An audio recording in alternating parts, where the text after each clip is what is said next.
Praise the Lord brothers and sisters. దేవుని మహాకృపను బట్టి అందరూ క్షేమంగా, ఆరోగ్యంగా, ఆనందంగా ఉన్నారని అనుకుంటున్నాను. దేవునికే మహిమ కలుగును గాక. దేవుని కృప ఎప్పుడు మీకు అందరికీ తోడై ఉండును గాక. అయితే ఈరోజు దేవుడు మనతో మాట్లాడాలనుకుంటున్న మాట నమ్మకం. అయితే యేసు ప్రభు పుట్టిన తర్వాత పెరిగి పెద్దయ్యాక యోహాను ద్వారా బాప్తీసం పొందుకుంటాడు. అది మనందరికీ తెలిసిన విషయమే. అయితే అప్పటి నుండి దేవుడు ఎన్నో ఆశ్చర్యకార్యాలు చేస్తూ ఉంటాడు. అయితే యేసు ప్రభు వారి సమాజ మందిరంలో బోధిస్తున్నప్పుడు అండి, అక్కడ నానా విధములైన రోగములు గలవారు, వ్యాధుల గలవారు స్వస్థపరచబడతాడు. అయితే అది సిరియా దేశం అంతటా కూడా వ్యాప్తి చెందుతుంది అన్నమాట.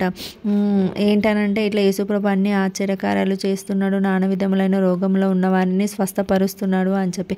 అయితే ఆ దేశంలో నానా విధములైన రోగముల చేతను, వేదనల చేతను పీడింపబడిన వారు ఉన్నారు, వ్యాధిగ్రస్తులు ఉన్నారు, దయ్యము పట్టిన వారు ఉన్నారు, రోగులను కలిగిన వారు ఉన్నారు, పక్షవాయువులు కలిగిన వారు ఉన్నారు. అయితే వారందరినీ యేసుప్రభు యొద్దకు తీసుకొస్తారండి. అయితే యేసుప్రభు వారందరినీ స్వస్థపరుస్తాడు. ఆ దేశం అంతటా కూడా దేవుడు చేసిన ఆశ్చర్యకార్యాలు అందరూ ప్రకటిస్తుంటారన్నమాట. అయితే అంతటా యోహాను శిష్యులతో యేసుప్రభు ఇట్లా మాట్లాడుతుండగా అక్కడికి ఒక అధికారి వస్తాడండి. అంటే ఈ ఆశ్చర్యకార్యాలు ఇవన్నీ యేసుప్రభు చేస్తున్నాడని తెలుసుకొని ఒక అధికారి అక్కడికి వస్తాడండి. అయితే ఒక చిన్న మాట చూద్దాం బైబిల్ గ్రంథంలో. మత్తయి సువార్త 9వ అధ్యాయము 18-19 వచనాలు చూద్దాము. ఆయన ఈ మాటలు వారితో చెప్పుచుండగా, ఇదిగో ఒక అధికారి వచ్చి ఆయనకు మ్రొక్కి, నా కుమార్తె ఇప్పుడే చనిపోయినది, అయినను నీవు వచ్చి నీ చెయ్యి ఆమె మీద ఉంచుము, ఆమె బ్రతుకుననెను. యేసు లేచి అతని వెంట వెళ్ళెను, ఆయన శిష్యులు కూడా వెళ్ళిరి. అయితే దేవుడి ఆశ్చర్యకార్యాలన్నీ చేస్తున్నాడని అధికారి తెలుసుకొని అప్పటికే తన కూతురు, చిన్న కుమార్తె అన్నమాట, తను చనిపోతుంది. ఆయన కూడా తన నమ్మకం కలిగి, విశ్వాసం కలిగి, అంటే యేసుప్రభు అప్పటికే ఎన్నో ఆశ్చర్యకార్యాలు చేస్తూ అన్ని ఊర్లు తిరుగుతున్నాడు కదండి. ఆ విషయం ఇతనికి కూడా తెలిసే, నా కుమార్తె చనిపోయినా కూడా నీ విశ్వాసంతో, నమ్మకంతో ఆయన యుద్ధకి వెళ్తే ఆయన ఖచ్చితంగా నా బిడ్డను బ్రతికిస్తాడని చెప్పి నమ్మకంతో యేసుప్రభు దగ్గరికి వెళ్తాడండి. అయితే యేసుప్రభు దగ్గరికి వెళ్ళి అవన్నీ చెప్పిన తర్వాత అయితే అదే మత్తయి సువార్త 9:23 నుంచి చూద్దామండి. అంతలో యేసు ఆ అధికారి ఇంటికి వచ్చి, పిల్లన గ్రోవులు వాయించు వారిని గొల్లు చేయుచుండు జనసమూహమును చూచి, స్థలమీయుడి, ఈ చిన్నది నిద్రించుచున్నదే గాని చనిపోలేదని వారితో చెప్పగా, వారు ఆయనను అపహసించిరి. జనసమూహమును పంపివేసి ఆయన లోపలికి వెళ్ళి ఆమె చెయ్యి పట్టుకొనగానే ఆ చిన్నది లేచెను. ఈ సమాచారం ఆ దేశమంతటా వ్యాపించెను. ఆమేన్. దేవునికి మహిమ కలుగును గాక. అయితే ఎంత నమ్మకంతో ఆ చిన్నదాని తండ్రి యేసుప్రభు దగ్గరికి వెళ్ళి, నా కుమార్తె చనిపోయినది, మీరు వచ్చి బ్రతికిస్తే బ్రతుకుతుందని మీరు వచ్చి చెయ్యి పెడితే చాలు బ్రతుకుతుందని చెప్తాడు. అలాగే యేసుప్రభు వాళ్ళ ఇంటికి వెళ్తాడు అనమాట. వాళ్ళ ఇంటికి వెళ్ళేలోపే అక్కడ అమ్మాయి చనిపోయిందని చెప్పి వాళ్ళందరూ పిల్లలు గ్రోవులు వాయిస్తూ గొల్లు అంటే ఇట్లా సప్పులు చేస్తున్నారు అనమాట. చనిపోయిన వారి దగ్గర ఎలా చేస్తారో వాళ్ళు కూడా అలా చేస్తున్నారు అనమాట యేసుప్రభు వెళ్ళేసరికి. అయితే అవన్నీ చూసి యేసుప్రభు అక్కడికి వెళ్ళి స్థలమీయుడి అని చెప్తారనమాట. ఈ చిన్నది చనిపోలేదు, నిద్రిస్తున్నది, మీరు ఎందుకు అందరు ఇలా చేస్తున్నారని చెప్పి వారితో మాట్లాడి ఉండొచ్చు. అయితే అక్కడ వాళ్ళందరూ అనమాట, ఏంటి ఈయన ఇలా మాట్లాడుతున్నాడు అని చెప్పి అపహసిస్తారనమాట.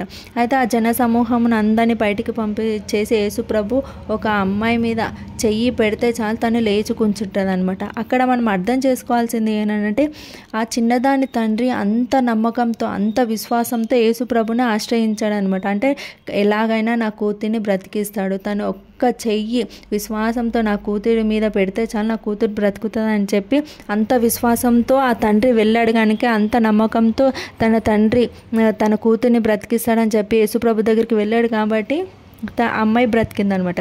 అయితే అప్పుడే ఆ జన సమూహంలోనే ఇంకో మాట కూడా ఉంటుంది. మత్తయి సువార్త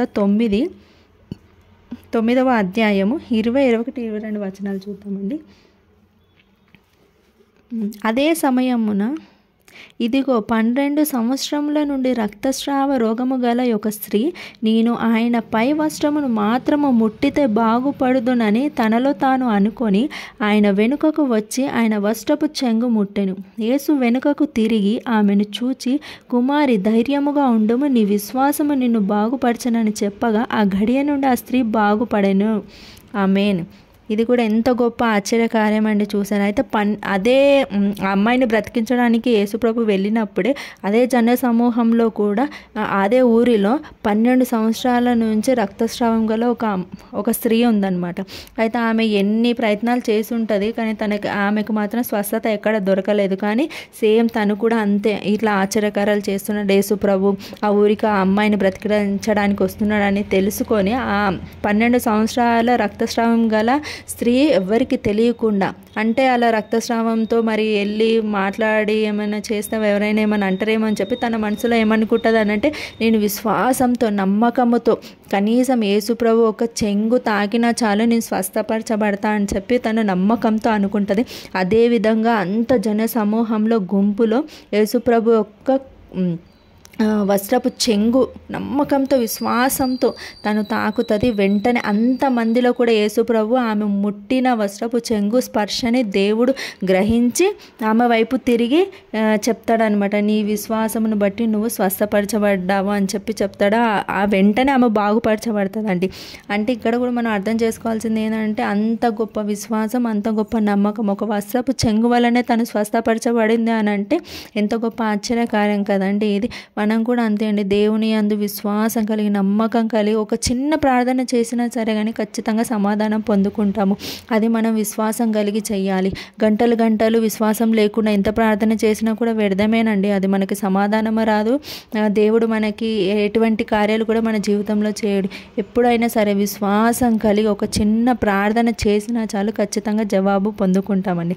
అయితే ఇలా అన్ని ఆశ్చర్యకార్యాలు చేస్తూ చేస్తూ దేవుడు యేసుప్రభు తన స్వంత గ్రామానికే వెళ్తాడండి. ఇలా ఆశ్చర్యకారాలన్నీ చేసిన తర్వాత తన స్వప్రదేశానికే వెళ్ళినప్పుడు అక్కడ వాళ్ళు విశ్వాసం లేకుండా ఉంటారండి. అయితే అక్కడ కూడా చూద్దాం ఏం జరిగిందో. నమ్మకంగా ఉంటే దేవుడు ఆశ్చర్యకార్యాలు చేస్తాడని మనకి తెలుసు కదా. ఒకవేళ నమ్మకం లేకుండా మనము సరే దేవుడు చేస్తాడో చేయడో, ఏమో మనకి ఇస్తాడో ఇయ్యడో, ఏమో ఎట్లుంటుందో ఏమో మన బ్రతుకులు అని ఒకవేళ మనం అవిశ్వాసంతో అపనమ్మకంతో ఉంటే కూడా ఏమవుతుందో చూద్దాం ఒకసారి. అదే మత్తయి సువార్త 13వ అధ్యాయము 53 నుంచి 58 వచనాలు చదువుకుందామండి. యేసు ఈ ఉపమానములు చెప్పి చాలించిన తరువాత ఆయన అక్కడ నుండి వెళ్ళి స్వదేశమునకు వచ్చి సమాజ మందిరములలో వారికి బోధించుచుండగా అందువలన వారు ఆశ్చర్యపడి, జ్ఞానము ఈ అద్భుతములు ఇతనికి ఎక్కడ నుండి వచ్చినవి? ఇతడు వడ్లవాని కుమారుడు కాడా? ఇతని తల్లి పేరు మరియ కాదా? యాకోబు, యోసేపు, సీమోను, యూదాయ అను వారు ఇతని సహోదరులు కారా? ఇతని సోదరిమణులందరూ మనతోనే ఉన్నారు కదా. ఇతనికి ఈ కార్యములన్నీ ఎక్కడి నుండి వచ్చనని చెప్పుకొని ఆయన విషయమై అభ్యంతరపరడి. అయితే యేసు ప్రవక్త తన దేశములోను తన ఇంటను తప్ప మరి ఎక్కడైనాను ఘనహీనుడు కాడని వారితో చెప్పెను. వారి అవిశ్వాసమును బట్టి ఆయన అక్కడ అనేకమైన అద్భుతములు చేయలేదు. ఆమేన్. చూసారా అండి, ఒకవేళ మనము అపనమ్మకంతో అవిశ్వాసంతో ఉంటే ఏమవుతుందో చూసారా. యేసుప్రభు అన్ని చోట్ల ఆశ్చర్యకార్యాలు అద్భుత కార్యాలు చేసుకుంటూ వెళ్ళి గుడ్డి వారికి కన్నులు ఇచ్చి, పక్షవాతం ఉన్న వాళ్ళని లేవనెత్తి వాళ్ళందరినీ స్వస్థపరిచి ఇలా అన్ని ఆశ్చర్యకారాలు అద్భుత కార్యాలు చేసుకుంటూ ఉపమానాలు అందరికీ చెప్పుకుంటూ తన స్వదేశమునకు వచ్చినప్పుడు అక్కడ ఉన్నవారందరూ ఆశ్చర్యపోతారనమాట. అంటే ఈయన మనలో ఉన్న ఒక వ్యక్తే, అంటే మనకు తెలిసిన ఒక వ్యక్తి నుంచే కుటుంబం నుంచే వచ్చిన వాడు కదా, ఈయనకి ఇంత జ్ఞానం ఎక్కడిది, ఇంత ఆశ్చర్యకారాలు చేసే తెలివి ఎక్కడిది, వీళ్ళ సహోదరులు వీళ్ళందరూ కూడా మనతో పాటే ఉన్నవాళ్ళు కదా అని చెప్పి వాళ్ళు అట్లా కొంచెం అభ్యంతర పెడతారనమాట. అంటే ఇంత కొందరు వాళ్ళకి నచ్చక వాళ్ళు అలా చేస్తారు కదండి. అయితే యేసు ప్రభుకి కోపం వచ్చి అక్కడ వాళ్ళు అవిశ్వాసంతో, అంటే ఇన్ని ఆశ్చర్యకారాలు చూసి కూడా ఇన్ని అద్భుత కార్యాలు చూసి కూడా వారు అంత అభ్యంతర పెట్టేసరికి యేసు ప్రభుకి కోపం వచ్చి అక్కడ వాళ్ళ అవిశ్వాసమును బట్టి కార్యాలే చేయకుండా వెళ్ళిపోతాడు తన సొంత గ్రామంలోనే.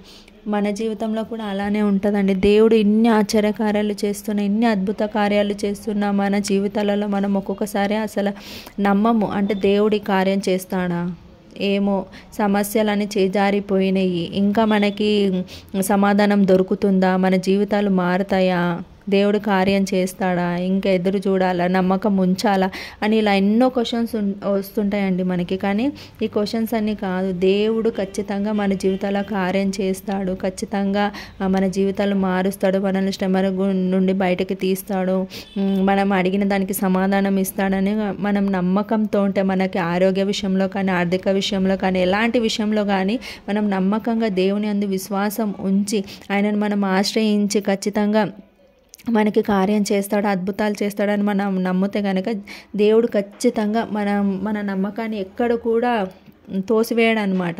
ఖచ్చితంగా మనం నమ్మిన దానికి ఖచ్చితంగా ప్రతిఫలం ఇస్తాడండి. నిన్ను నమ్మినచో సిగ్గుపడనీయవు, నన్ను నెమ్మదితో నీవే ఉంచెదవు, ఆపత్కాలమున నమ్ముకొనదగిన, ఆపత్కాలమున నమ్ముకొనదగిన యేసు నీవే ఆధారము, యేసు నీవే నా ప్రాణము, యేసు నీవే నాకు ఆధారము, యేసు నీవే నా ప్రాణము. మన యేసయ్యని, మన యేసు ప్రభుని మనం నమ్ముకుంటే మనల్ని ఎక్కడ కూడా సిగ్గుపడనీయడండి. మన నమ్మకమేనండి. మనం ఇన్ని ఆశ్చర్యకార్యాలు చూస్తున్నాము, ఇన్ని అద్భుత కార్యాలు చూస్తున్నాము, మన జీవితాలలో ఎన్నో ఆశ్చర్యకార్యాలు చేశాడు, ఎన్నో అద్భుత కార్యాలు. ఆయన కూడా మనకి నమ్మకం ఉండదండి. ఏదైనా సమస్య పెద్దది వస్తే చాలు భయపడతా ఉంటాం, ఏమవుతుందో ఏందో అని చెప్పి. కానీ దేవుడు అంటున్నాడు, ఇన్ని సంవత్సరాలు మిమ్మల్ని శ్రమల నుండి, ఇబ్బందుల నుండి నేను కాపాడాను, మీరు అలా ఎలా మర్చిపోతారు, కనీసం నా యందు మీరు విశ్వాసం ఉంచారా, నమ్మకం ఉంచారా అని చెప్పి. నిజమే కదండి, మనం నమ్మిన దేవుడు మనల్ని ఎప్పుడు కూడా సిగ్గుపడనీయడు. మనము నమ్మకంతో ఒక చిన్న ప్రార్థన చేసినా చాలు, దేవుని అందుకు ఖచ్చితంగా ప్రతిఫలం ఇస్తాడండి. మనం యథార్థంగా మనస్ఫూర్తిగా ఎలా చేస్తున్నాం అనేది దేవుడు చూస్తాడు. కానీ ఇంత పెద్ద ప్రార్థన చేస్తున్నారా, లేకపోతే నా కోసం ఇన్ని ఉపవాసాలు ఉంటారు, అది దేవునికి అసలు అవసరమే లేదు. మనము విశ్వాసం కలిగి, యథార్థ కలిగి, మంచి మనసుతో దేవునికి ఒక చిన్న ప్రార్థన చేసిన, చిన్న మనవి చేసినా చాలండి. దేవుడు మనల్ని ఎంతో గొప్పగా ఆశీర్వదిస్తాడు, మన జీవితాలలో ఎన్నో గొప్ప కార్యాలు చేస్తాడండి. అయితే ఈ మాటలు విన్న ప్రతి ఒక్కరు కూడా నమ్మకం కలిగి, మీకు ఏ శ్రమలైన ఉండొచ్చు, ఇబ్బందులైన ఉండొచ్చు, ఎరుకులు ఉండొచ్చు, ఎన్నో ప్రతికూల పరిస్థితులు ఉండొచ్చు, కానీ మీరు నమ్మకంగా ఒక చిన్న ప్రార్థన చేయండి, దేవునికి చిన్న ఒక మనవి చేయండి, దేవుడు ఖచ్చితంగా ఆలకిస్తాడని మీ ప్రశ్నలకు సమాధానం ఇస్తాడు. అదొక చిన్న ప్రార్థన చేసుకుందాం.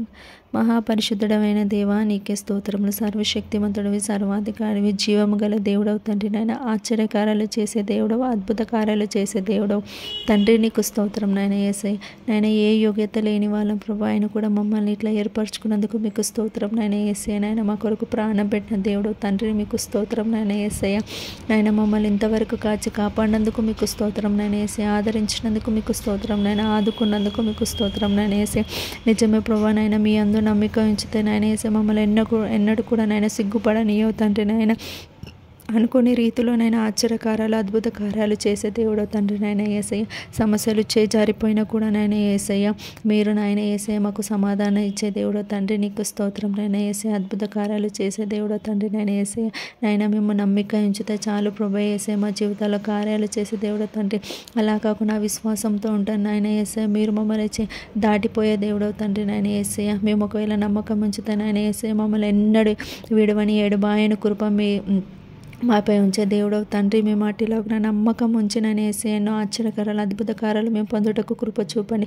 నాయన గుడ్డి వారికి కళ్ళనిచ్చిన దేవుడో తండ్రి. నాయన యేసయ్య, పక్షవాతం ఉన్న వాళ్ళకి నాయన లేవనెత్తిన దేవుడో తండ్రి. నాయన ఎన్నో నాయన దయ్యాలు పట్టిన వారిని, చాంద్ర రోగులను అందరినీ నాయన వ్యాధిగ్రస్తులందరూ స్వస్థపరిచిన దేవుడో తండ్రి. నాయన నీకే స్తోత్రం. నాయన సమస్త కార్యములకు నాయన కారణభూతుడవి తండ్రి, నీకు స్తోత్రం. నాయన యేసయ్య, నాయన మా జీవితాల్లో కూడా నాయన మేము సంపూర్ణ నమ్మకంతో మిమ్మల్ని నమ్ముకొనుటకు నాయన కృప చూపండి. నాయన మేము కూడా మన జీవితాల్లో ఎన్నో ఆశ్చర్యకరాలు, అద్భుత కార్యాలు పొందుకుంటకు మీరు కృప చూపండి. మీరే మాకు తోడై ఉండండి. సమస్తము మీ చేతులకు అప్పగిస్తూ నాయన ఈ మాటలు విన్న ప్రతి ఒక్కరి జీవితాల్లో మీరు తోడై ఉండండి. అద్భుత కార్యాలు, ఆశ్చర్యకార్యాలు చేయండి.